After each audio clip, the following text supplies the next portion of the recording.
Okay, let's jump into Global Lounge Week 5. So this is physical page if on the book itself, physical page 83. Page 83, making dates and appointments. So let's start with the conversation A, making an appointment with a doctor, right?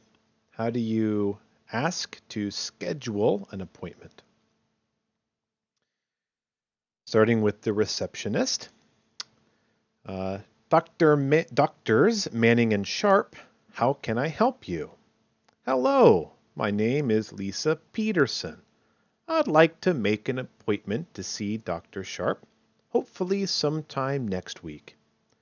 And what is it you want to see him about? I need a complete physical for a new job I'm about to take. Do you have a form that has to be filled out? Yes, I do. And it looks like I'll need a pretty thorough exam. Can you fax it to me? We don't really use faxes anymore. You can tell how old this book is. That way, I'll know how much time to allot for your appointment. Sure. Can you give me your fax number? It's 202 739 5906. So, real quick note on phone numbers. When you're reading out numbers in English, you do them in sets of 3 or sets of 2. Don't do them in sets of 4 because it's hard for people to write them down. So 202 739 5906. So in Korea, your phone numbers go 344. So you would read it as 32222. Okay, good. I'll fax it to you right away. Will you call me back when you get it?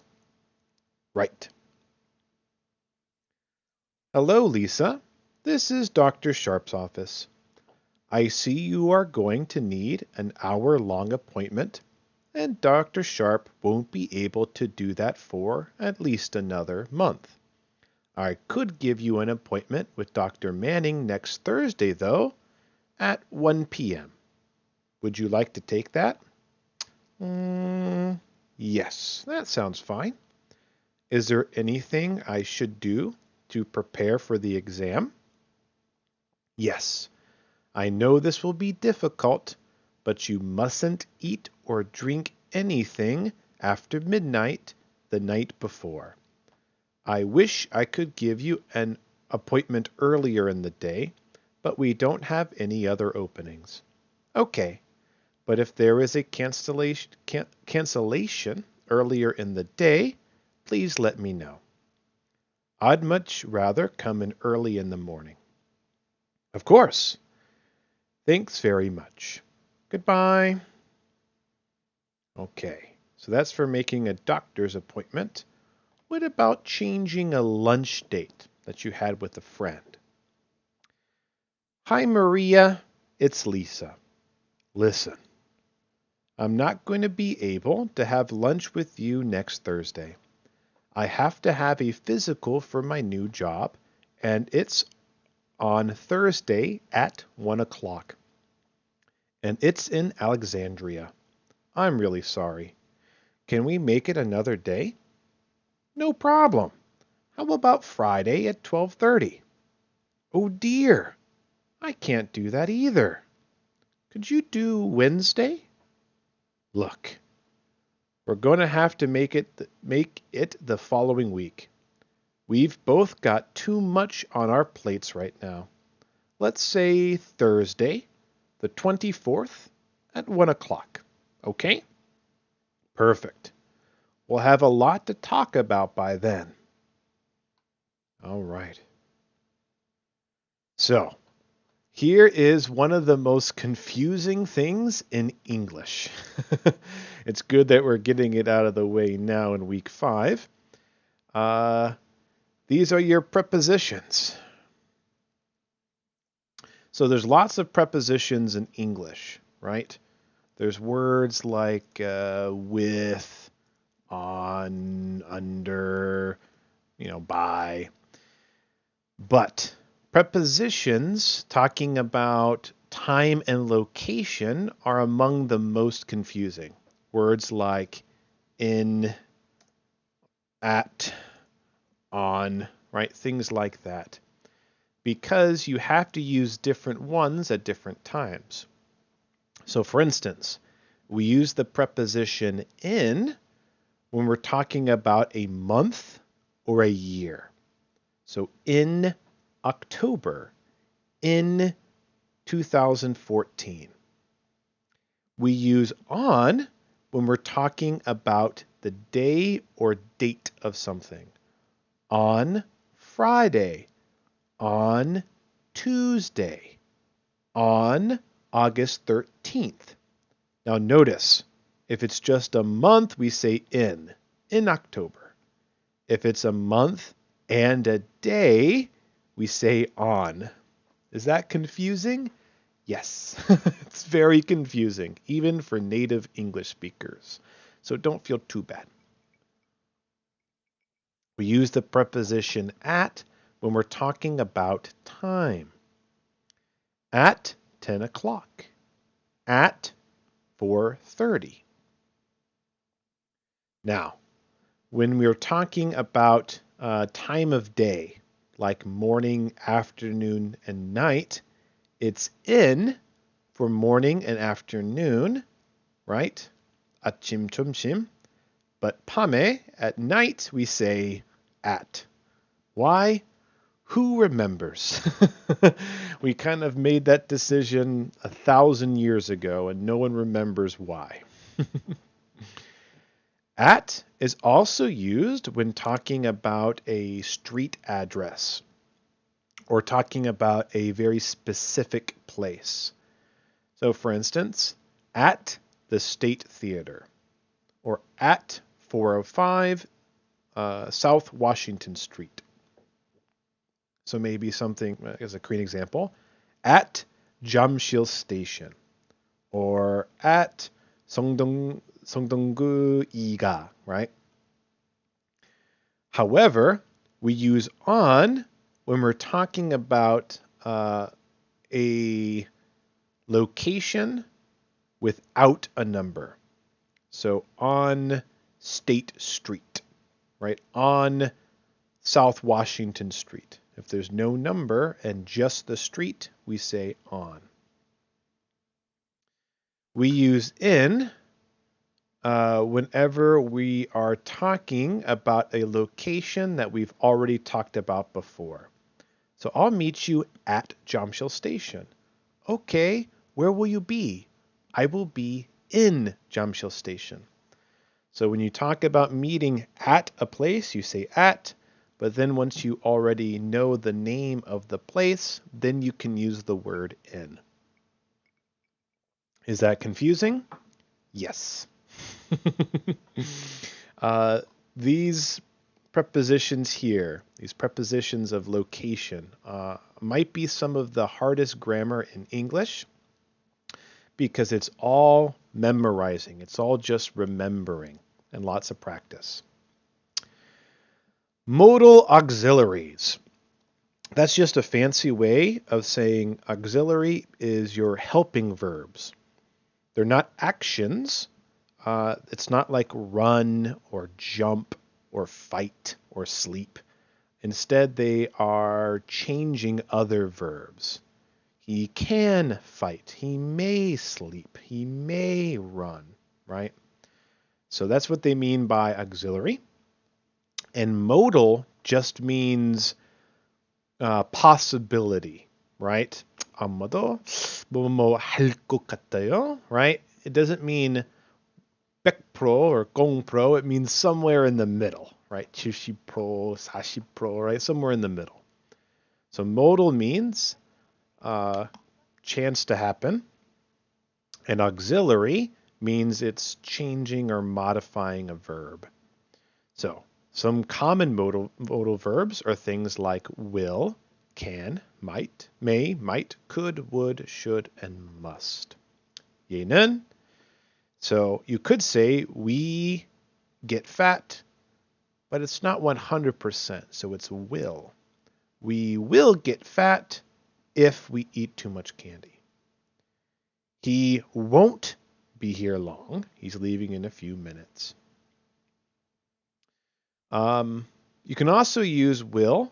You're talking about 미래, the future, and probably to mean it has a high chance, but not 100% chance. Maybe 90%. I will probably be home after midnight. She probably won't be with me. Right? Probably. Modal, right? Maybe. Will, though, is used for, thing like 100% things. Will you lend me your pen? Right? You're not asking maybe give me your pen. You're asking, will you give me your pen? Yes, I will. Yep, 100%. Here you go. But you can use won't for will questions to mean that you won't do it. 안 할 거야, right? Will you lend me $1,000? No, I won't. Now, will is used for 100%, 할 거야, 안 할 거야. Can is ability. 가능, 불가능. 할 수 있다, 못할 거야, right? 못해요.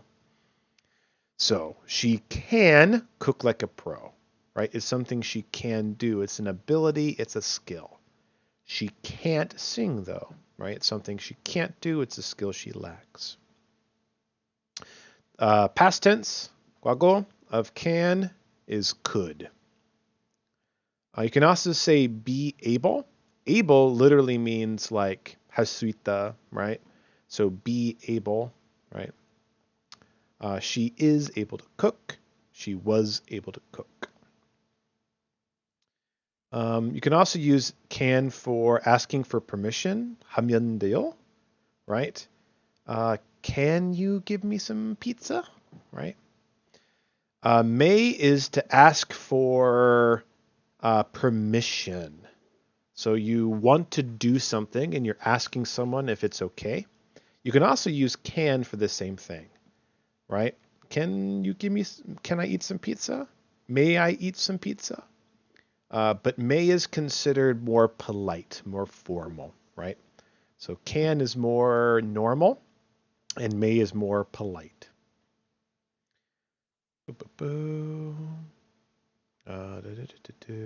Could, should. Should means that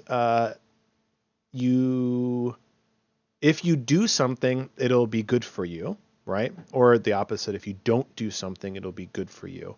You're giving advice. What should I wear to the interview? What if I wear would be a good thing? Mm-hmm. You should go home now.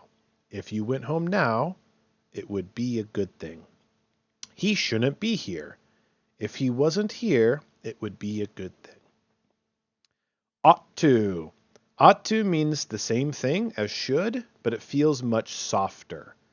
So should is like more your strong opinion, right? You should wear good clothes to an interview.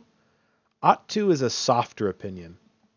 You ought to wear a tie or a skirt to a job interview. You'll look more professional. You ought to, right?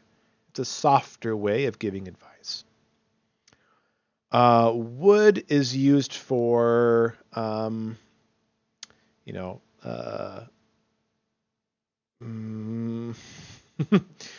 is you're saying that you would like things to be a certain way, but maybe they're not like that.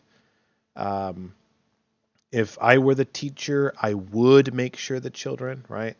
So it's if, it's 뭐뭐뭐 하면 뭐뭐뭐 할 것 같아요, right? If I was the teacher, if I could do this.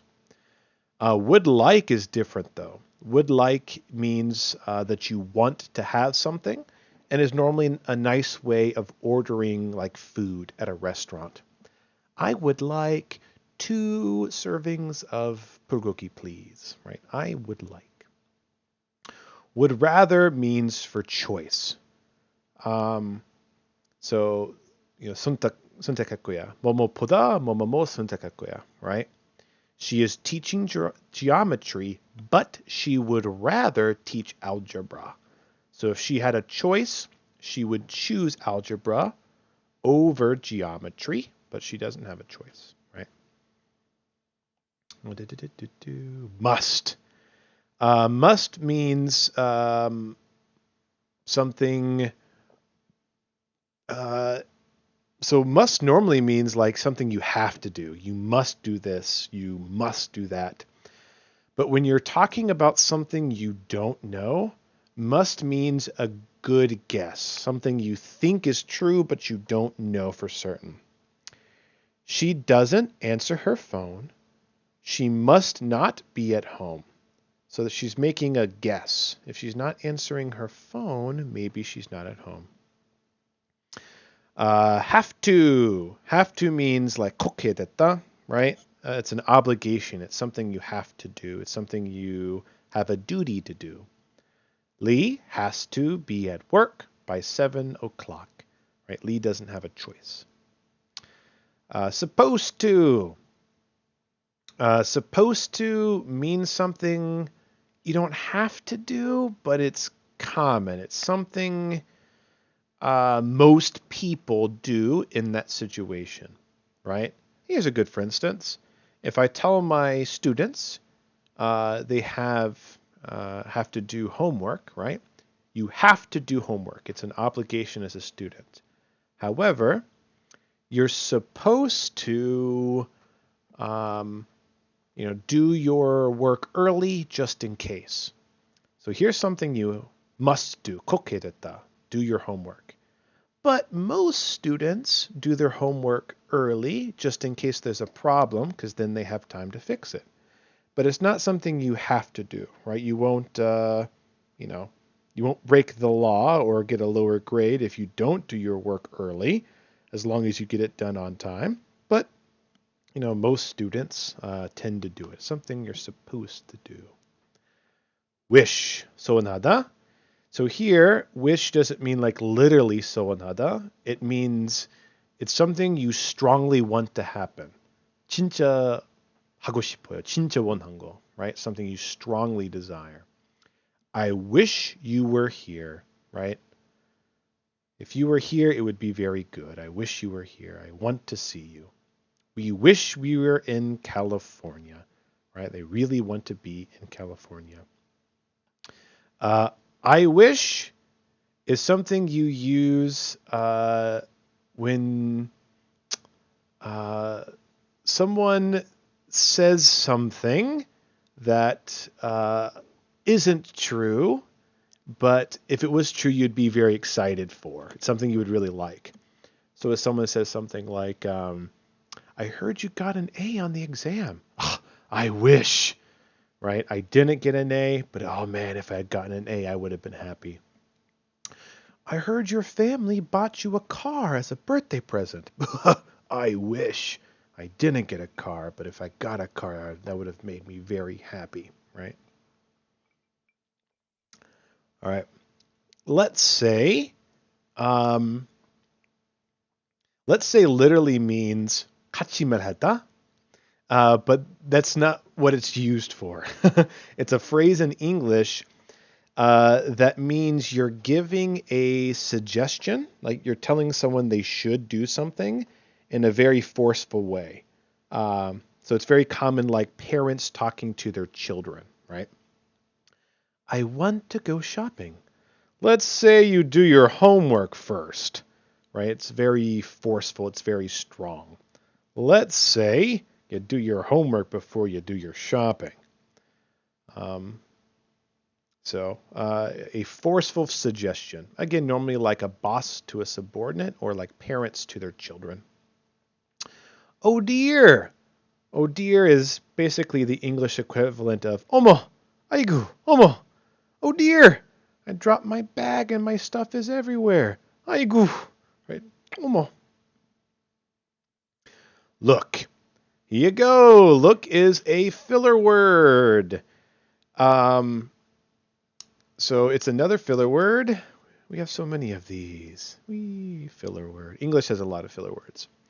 But this is a filler word that indicates to the listener that you are about to give them information, but it's because you might be unhappy with them or you want them to pay very close attention to what you're about to say, even if it makes them unhappy.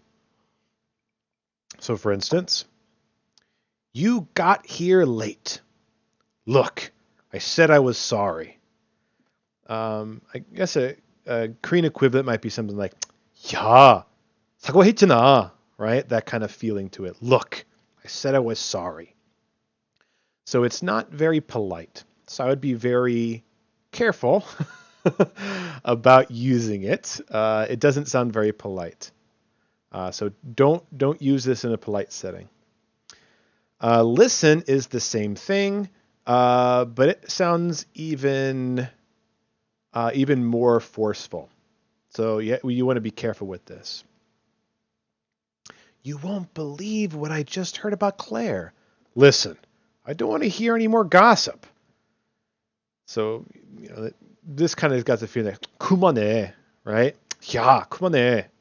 So again, be very careful about using this phrase. Again, it sounds very impolite. If you're using it with friends, it's not too bad, but be very careful. Both. So both is a great phrase. I mean, 둘다, right? A plus B. I invited Todd and Carlos. I hope both of them can come. So you could use I hope they can come, but since it's just two, right, you can use both instead, right? Would you like pizza or cake? I would like both, right? Both. Though. Though is another way of saying however, right? 그렇지만, 그래도, 그래서. Are you a good baseball player? No, I'm good at hockey though, right? 야구 못하지만 hockey 잘할 수 있어요, right? So it's got the same feeling of but or however. You've got too much on your plate, or I have too much on my plate.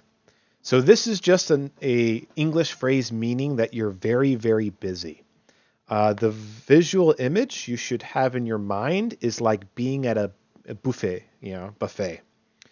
So those people that go to the buffet and instead of putting 5 things on their plate, they put like 10 and their plate is just filled with food. What do you eat first? Right? They kind of look and, oh no, I don't know what I should eat first. I got too much food. That's the feeling. You're so busy with work. You don't have 1 or 2 things to do. You have work and school and church and family and you want to go on a date and you have a hobby and just too much, right? Too much on your plate. You're just too busy. Hey, can you help me with my homework? Oh, I'm sorry. I have too much on my plate. Right. So right means correct, 맞아요. And you can use it as a question. We normally use it as a question in English to mean like, 지, right? 바쁘지. You're busy, right? But you can use it as a statement meaning 맞아요, right? Am I supposed to wear a tie? Right. Yes. Right. Correct. But because that's kind of confusing, we normally put them together. Yes, right. Yep, right.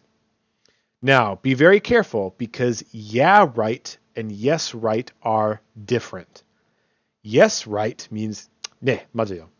Yeah, right means like 설마, right? Like 뻥치지 마. Yeah, 농담하지 마. 그만해. It's like a sarcastic answer. It's not a real answer, right? I'm supposed to wear a tie, right? Yeah, right. No tie. What are you talking about? Shut up. No tie. Perfect.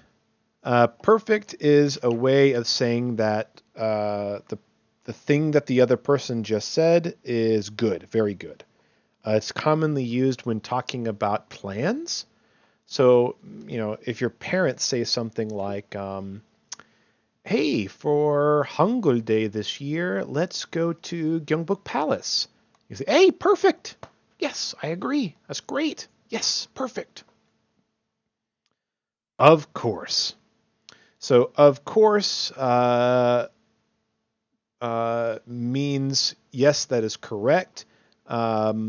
But it's got kind of the feeling of like, jana to it, right? Will you go over my homework with me? 그렇잖아, right? Yeah, of course. Yeah, it's obvious. Yeah, yeah. There's no question about it. No problem. So no problem is a good way of saying 괜찮아요 in English. Like especially if someone says like thank you for something, right? 고마워요. 괜찮아요, right? Or 안 돼요. In English, we would say no problem. 문제 없어요, right? Um, hey, thanks for helping me out this weekend. Yeah, no problem. It can also be used to mean yes if someone asks for help. Hey, can you help me out on Tuesday? Yeah, no problem. Yeah, no problem. No problem is a very common English phrase. You'll hear me say it all the time. Sure, no problem. Yeah, no problem. It's not super polite. It's colloquial, but you can use it in polite situations, and it doesn't sound impolite. It's a very common phrase. If you want to sound very polite, you'd say something like, "Of course," right? Sure, you're welcome. Thank you very much. Oh, you're welcome, right? Okay, not too bad this week. So for homework, let's do 5-6, shall we? This one isn't too bad. 5-6 for your homework. Okay. Have a great week. All right, I'll see you next week. All right, God bless and stay safe. All right, bye-bye.